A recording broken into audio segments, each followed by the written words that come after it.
اعوذ باللہ من الشیطان الرجیم بسم اللہ الرحمن الرحیم الحمد للہ رب العالمین والصلاة والسلام علی اشرف الانبیاء والمرسلین وعلی آلہ وصحبہ اجمعین اما بعد. عزیز گرامی محمد حبیب الرحمن، کل آپ نے عربی گرامر کا، عربی قواعد کا پہلا درس جو حقیقت میں علم التصریف، علم الصرف کا پہلا درس ہے، وہ آپ نے پڑھا تھا، اور اس میں بنیادی چیزیں ہم نے پڑھی تھیں. لیکن چونکہ آج ریکارڈنگ کا ہم اہتمام کر رہے ہیں تو میں چاہتا ہوں کہ وہ کل والا درس اس کی ریویژن بھی ہو جائے، وہ ریکارڈ بھی ہو جائے اس میں. تو علم التصریف،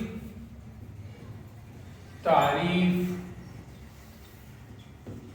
موضوع، ہم فارسی میں اردو میں موضوع کہتے ہیں،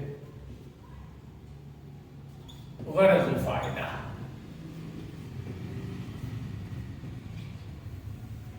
یہ کل ہم نے پڑھ لیا تھا، تو آج ہم اس کو مزید دیکھ لیتے ہیں. ہماری کتاب جو علم التصریف ہے وہ یہ اردو میں ہے، تو ہم یہ چاہ رہے ہیں کہ انسان اپنی زبان میں زیادہ سمجھتا ہے. تو اردو کی بات انشاءاللہ پھر آپ عربی اور فارسی کی جو کتابیں ہیں جو درس نظامی میں قدیم چلی آ رہی ہیں، جن کے ہم نے تراجم اور شروحات لکھی ہیں، وہ بھی آپ ضرور پڑھیں گے. تو علم التصریف کی تعریف کیا ہے جی؟ سب سے پہلے ہم تعریف کی طرف آئیں گے. تعریف، تو تعریف کیا ہے کہ سب سے پہلے اس میں ہم دیکھیں گے، الف میں دیکھیں گے لغوی تعریف پر کر لیں یا لغوی معنی کر لیں، اور با میں ہم کہیں گے کہ اصطلاحی تعریف. اب لغت میں صرف کا معنی اور تصریف کا معنی ہے پھیرنا، پھرانا، اور کسی چیز کی ایک حالت کو دوسری حالت میں تبدیل کر دینا، یہ صرف کہلاتا ہے. مثلا اب یہ میں نے موبائل اس طرح پکڑا ہوا ہے، تو اس کو میں اس طرح کر دیتا ہوں، یہ اس کی حالت تبدیل ہو گئی، تو یہ صرف ہے، یعنی یہ پھیرنا ہے. یہ لغوی معنی ہو گیا. اصطلاح میں کیا ہے؟ علم التصریف یا علم الصرف، جو عام استعمال ہوتا ہے. علم الصرف وہ علم ہے جس میں لفظوں کے بنانے کے قواعد و اصول بیان کیے جائیں، لفظوں کے بنانے کے طریقے اور ان کی پہچان کے لیے قواعد و اصول بیان کیے جائیں. تو اگر ہم غور کریں تو علم التصریف کا جو وظیفہ ہے، اس کی جو ڈیوٹی ہے، وہ یہی ہے کہ اس میں لفظوں کے بنانے کا طریقہ بیان کیا جاتا ہے. موضوع کیا ہے جی؟ موضوع کی طرف اب ہم آئیں گے. تو موضوع کسی چیز کے عوارض ذاتیہ کے بیان کو کرنے کو یہ موضوع کہا جاتا ہے، جس کی تفصیل آپ آگے جا کے پڑھیں گے. اور یہ سارے کلمات جو اس وقت مثلا عوارض ذاتیہ، عوارض کیا ہے، ذاتیہ کیا ہے، یہ سارے الفاظ جو ہیں آگے جا کر آپ کو بڑی آسانی سے سمجھ میں آ جائیں گے. اچھا، اب کیا ہے کہ موضوع سیدھی سی بات ہے کہ جب ہم اس علم میں، علم الصرف میں، علم التصریف میں، جب ہم لفظوں کے بنانے کا طریقہ سیکھتے ہیں تو سیدھی سی بات ہے کہ ہمارا موضوع وہی الفاظ ہیں، وہی لفظ الفاظ ہیں جو ہم نے بنائے ہیں. تو وہ کیا ہے؟ مفرد الفاظ. مفرد الفاظ یعنی وہ مفرد الفاظ جن کے اندر مختلف تبدیلیاں عمل میں لائی جاتی ہیں. مختلف تبدیلیاں، آپ آگے جا کر آپ جب پڑھو گے، تفصیل میں جاؤ گے، تو انشاءاللہ یہ ساری تبدیلیاں آپ کو بتائیں. تو یہ ہے ہمارا موضوع کہ وہ مفرد الفاظ جن میں مختلف تبدیلیاں عمل میں لائی جاتی ہیں، یہ ہے ہمارا موضوع. اب غرض و غایت، تیسری چیز جو ہے، غرض و فائدہ کیا ہے؟ غرض کے ساتھ غایت کا لفظ استعمال ہوتا ہے، غرض و غایت. اب غرض و غایت کیا ہے کہ لفظوں کے بنانے کا طریقہ اور ان میں ہونے والی تبدیلیاں، یہ جو ہے ان کا علم ہو جائے، یہ ہے اصل ہماری غرض کہ عربی زبان کے، اب چونکہ ہم علم و صرف تو کسی بھی زبان کا ہو سکتا ہے، لیکن چونکہ ہم عربی زبان کا علم و صرف پڑھ رہے ہیں، علم و تصریف پڑھ رہے ہیں، تو وہاں غرض ہماری کیا ہوگی کہ لفظوں کے بنانے کا طریقہ اور ان میں ہونے والی تبدیلیاں جو ہیں ان کا ہمیں علم ہو جائے. تو اس میں کیا ہوگا، لفظوں کے بنانے کا طریقہ ایک یہ چیز ہو گئی، اور دوسری اس میں کیا آئے گا، تبدیلیاں، ان میں ہونے والی تبدیلیاں، ان کا ہمیں علم ہو جائے، یہ ہے ہماری غرض، یہ ہماری غرض ہے. اچھا، فائدہ جو ہے، فائدہ اور غرض میں فرق ہوتا ہے. فائدہ ہمیں کیا ہوگا اس سے کہ ہر قسم کے کلمات کا درست لفظ معلوم ہو جائے گا. فائدہ یہ ہے ہر قسم کے کلمات کا تلفظ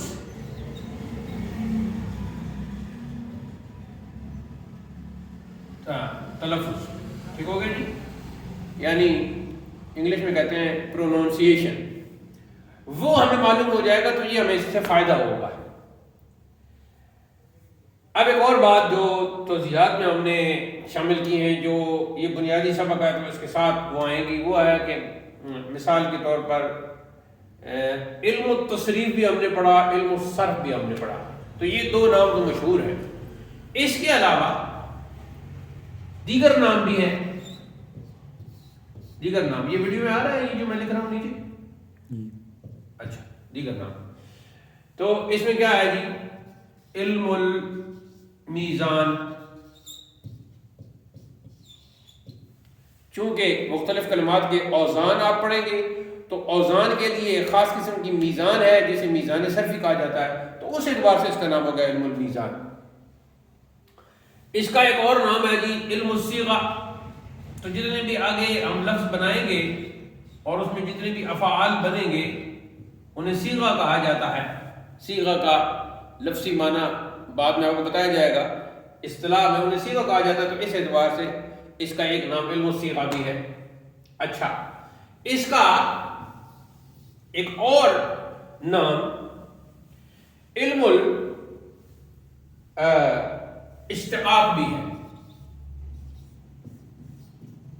علم الاشتقاق، اس کی وجہ یہ ہے کہ اشتقاق کو لفظی معنی نکالنا، تو ہم مختلف لفظوں سے مختلف الفاظ نکالیں گے، تو یہ جو عمل ہوتا ہے اسے اشتقاق کہتے ہیں. اشتقاق کی پھر مختلف قسمیں آگے جا کے ہم پڑھیں گے. اشتقاق جو ہے جب عربی زبان پہ ہم ایز اے ہول گفتگو کر رہے ہوتے ہیں، عربی زبان کی خصوصیات کی جب بات کر رہے ہوتے ہیں، تو اس وقت بھی اشتقاق پورا ہمارا ایک چیپٹر بنتا ہے، وہ بھی آگے جا کر ہم انشاءاللہ کریں گے. اور زندگی کا کوئی پتہ نہیں ہوتا، عربی زبان کی خصوصیات پر بہترین کتاب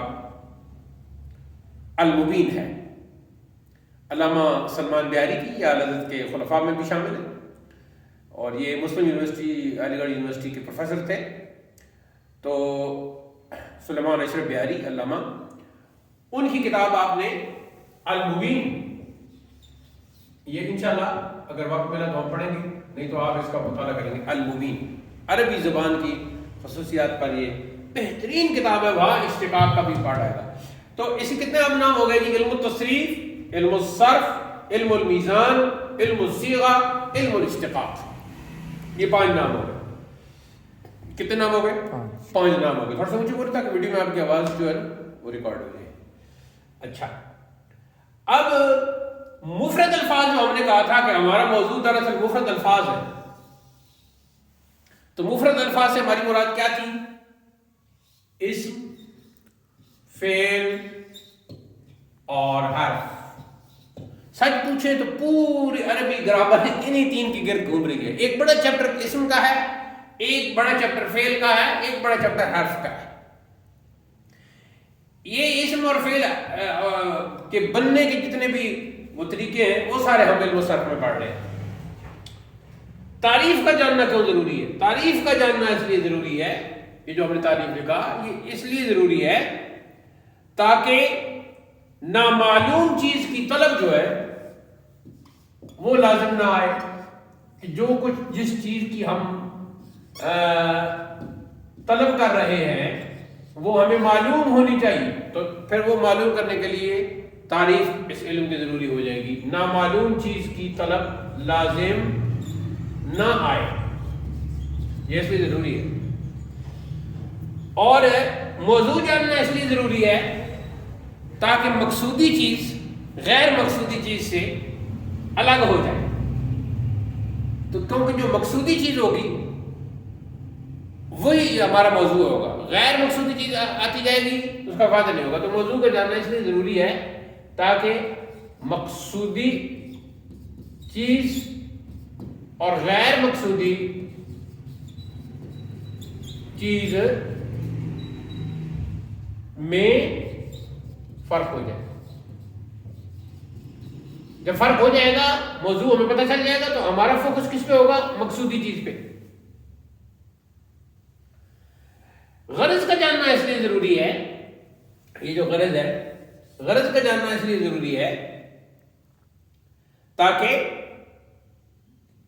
طالب علم کی جو محنت ہے اس علم کے حصول میں، جو وہ محنت کر رہا ہے، وہ اکارت نہ جائے، ضائع نہ جائے۔ ٹھیک ہے، اس لیے ضروری ہے کہ محنت اکارت یعنی ضائع نہ جائے، اس لیے غرض کا پتہ ہونا ضروری ہے۔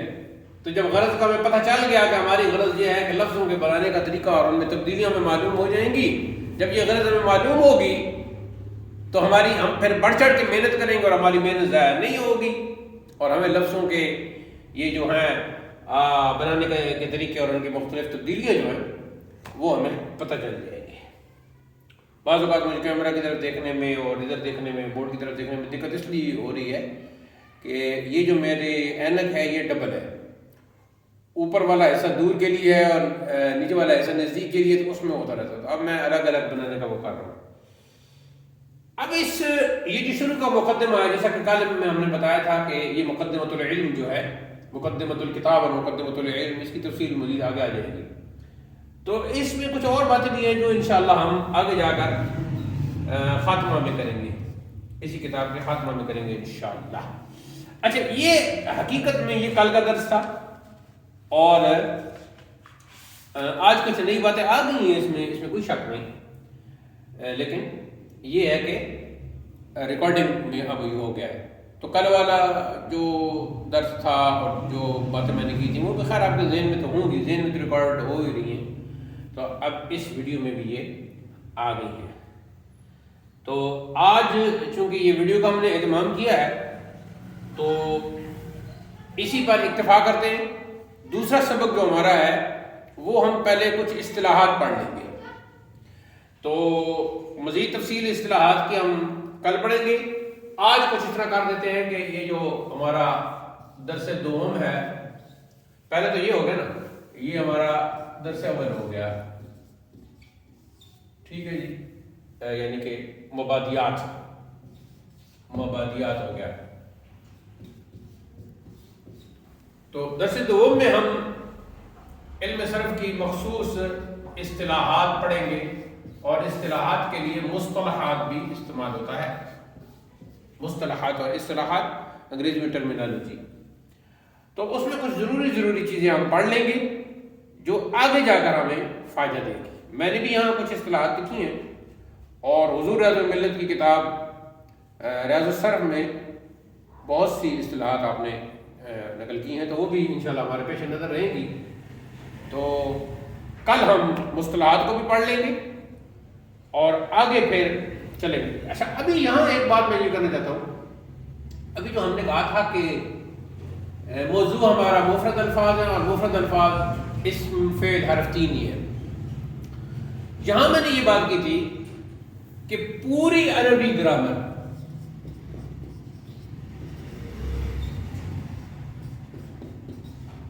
انہی تینوں اسم فعل اور حرف کی تفصیل ہے۔ ایک اعتبار سے.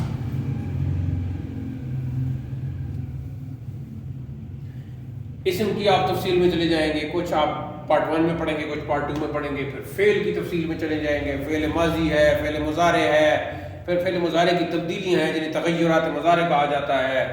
پھر فعل امر ہے، فعل نائی ہے، فعل منفی ہے، فعل مثبت ہے، یہ سارے افعال کی. پھر جو فعل ہے وہ مجہول ہے، فعل معروف ہے جسے معلوم بھی کہا جاتا ہے. پھر فعل کا جو ہے وہ ہوگا اس میں تاکید ہے، کبھی وہ تاکید نون کے ساتھ ہے، لام کے ساتھ ہے. یہ سارے مباحث جو ہیں فعل کے ہوں گے. کسی بھی گردانیں پھر پڑھی جائیں گی جنہیں صرف اور گردان، فارسی میں، عربی میں صرف اور فارسی میں گردان کہا جاتا ہے. گردان فعل کی کیسے بنتے ہیں، فعل ماضی کی گردان کون سی بنتی ہے. وہ پھر جتنے الفاظ گردان میں آئیں گے ان کو صیغے کہا جاتا ہے. پھر ان کی تفصیل ہوگی، وہ مؤنث کے لیے ہوں گے، مذکر کے لیے ہوں گے، واحد اور مثنیٰ کے لیے ہوں گے، جمع کے لیے ہوں گے، مذکر مؤنث کے لیے ہوں گے. اسی طریقے سے اسماء ہیں مختلف، اسماء کے پھر مختلف اوزان ہیں، ان کے خاص میزان ہم پڑھیں گے. اس لیے اس کو علم المیزان بھی کہا گیا. علم الصیغہ اس لیے کہا گیا کہ فعل کے سارے صیغے ہم بڑی تفصیل سے پڑھیں گے. اس میں صرف کبیر اور صرف صغیر ہوتی ہے. صرف کبیر یہ ہے کہ مثلا ایک فعل کی گردان، فعل ماضی کی صرف آپ گردان پڑھتے ہیں تو یہ صرف کبیر ہے. ٹھیک ہے جی، صرف کبیر اور صرف صغیر، اس میں مختلف جو ہے وہ ہم پڑھیں گے تو وہ سارے اس میں صیغے آتے ہیں. تو یہ ساری بات فعل کی ہوگی، چاہے 100 صفحات کیوں نہ ہو جائے. پھر حرف کی مختلف اقسام ہیں، کون سے حرف کون سا عمل کرتے ہیں، کون سا معنی دیتے ہیں، اہل زبانوں نے کہاں استعمال کرتے ہیں، یہ ساری چیزیں اس پہ آئیں گی. تو ایک اعتبار سے اگر دیکھا جائے تو پوری عربی گرامر جو ہے نا وہ اسم فعل اور حرف کے گرد جو ہے وہ گھوم رہی ہے. ٹھیک ہے جی، وہ اسم کی تفصیل ہے، فعل کی تفصیل ہے اور حرف کی تفصیل ہے. جیسا کہ کل میں نے بتایا تھا کہ علم الصرف کا جو وظیفہ ہے، علم الصرف کی جو ڈیوٹی ہے وہ صرف یہی ہے کہ اس میں ہم الفاظ، مفرد الفاظ کے بننے کے طریقے سیکھتے ہیں. یہ الگ بات ہے کہ ہمارے پڑھانے کا انداز ایسا ہوگا کہ جب ہم فعل کی بحث میں، مثلا اسم کی بحث میں جائیں گے، فعل کی بحث میں جائیں گے، جمع کی بحث میں جائیں گے تو ہم چھوٹے چھوٹے 2 3 جملے بھی آپ کے لیے کریں گے. اور آگے جا کے ہم یہ بھی کوشش کریں گے کہ فعل کی بحث میں ہم زیادہ تر صیغے جو ہیں قرآن مجید کے لائیں. اور قرآن مجید کے صیغوں کا ایک مکمل جائزہ آخر میں بھی ہوگا انشاءاللہ. اور بہت سے مشکل صیغے تو ہم علم الصیغہ کے نام سے ایک کتاب بھی ہے علامہ ان کی مفتی محمد عنایت کاکوروی کی. تو یہ جب علم الصیغہ انشاءاللہ یہ ابتدائی چیزیں ہم پڑھ لیں گے، علم التصریف اور خلاصۃ النحو وغیرہ جو میری کتاب ہے ان سے فارغ ہونے کے بعد، اور حضرت کی کتاب ریاض الصرف وغیرہ اس سے فارغ ہونے کے بعد ہم علم الصیغہ پڑھ لیں گے. علم الصیغہ جو ہے وہ آپ نے اپنے دوست حافظ وزیر علی کو روزانہ پڑھاتے تھے، اور وہ جو روزانہ ان کو سبق پڑھاتے تھے وہ سارے سب اسباق جمع کر کے علم الصیغہ بن گیا. لیکن پڑھاتے کہاں تھے؟ جیل میں. دونوں جیل میں بند تھے، انگریزوں نے انہیں بند کیا ہوا تھا. کوئی کتاب سامنے نہیں تھی، بس زبانی پڑھاتے تھے. وہ انہیں سکھاتے تھے حافظ وزیر علی کو غالباً وہی، اور بھی جو بھی ان سے پڑھتا ہوگا وہ جو زبانی ان کے دماغ میں تھا نا سارا سب کچھ، وہی کتاب بنی ہوئی ہے علم الصیغہ. فارسی میں ہے، اور بڑے بڑے اساتذہ جو ہے نا اس کو پڑھاتے وقت ڈر ہونے لگتا ہے. کوئی بھی کتاب ہے تو ظاہر ہے اس کا بہترین انداز سے پڑھانا. اب اس طرح کے اساتذہ بھی نہیں رہے. ہم بھی جو ہیں وہ جو کچھ پڑھا رہے ہیں حضور ریاض الملت کا اور حضور فیض الملت کا صدقہ ہے، انہی سے ہم نے پڑھا ہے. اور پھر اپنا ذوق و شوق تھا تو ہم نے اپنے ذوق و شوق کو بروئے کار لا کر قدیم جدید علم الصرف کی، علم النحو کی میں نے کتابیں کوئی چھوڑی نہیں ہے. اپنے جہاں لائبریری میں مجھے کوئی بھی کتاب نظر آئی ہے میں نے اس کو ضرور پڑھا ہے. اور بعض جگہ تو میں نے فوراً وہاں مثالیں دیکھیں گی، یہاں کون سی مثال دی ہے، کون سی مثال دی، کیا قرآن کی بھی کوئی مثال دی ہے، کیا کوئی حدیث کی بھی یہاں مثال دی ہے. تو بہرحال جب علم الصرف سے فارغ ہونے کے بعد ہم علم النحو کی وادی میں داخل ہوں گے، انہی لفظوں کو جو ہم نے سیکھا ہوگا اور ان کو جوڑ کے جملے اور کلام بنائیں گے تو بہت ہی اس میں ہمیں ایک لطف آئے گا. اور یہاں المبین کا جب آپ مطالعہ کریں گے تو وہاں پہ عربی بلاغت پر آپ کو پتہ چلے گا کہ عربی بلاغت کیا ہے، اور بہت سی اور بھی خوبیاں آپ کے میں آئیں گی. تو پھر ویڈیو بھی بہت زیادہ لمبی ہو جائے گی. ہم نے یہ اپلوڈ بھی کرنی ہے یوٹیوب پر اور باقی بھی دیکھیں گے جہاں جس پلیٹ فارم پر ہوا. تو کوئی سوال آپ کے ذہن میں ہے تو آپ کر سکتے ہیں؟ جی نہیں. اچھا، سب کچھ سمجھ آ گیا ہے؟ جی ماشاء اللہ. تو ٹھیک ہے، پھر اسی پر اختتام کرتے ہیں. اور وصلی اللہ تعالی علی حبیبی سیدنا و شفیعنا و مأوانا و ملجانا و قدوتنا و مولانا محمد وعلی آلہ وصحبہ اجمعین، وآخر دعوانا ان الحمد للہ رب العالمین، والسلام علیکم ورحمۃ اللہ۔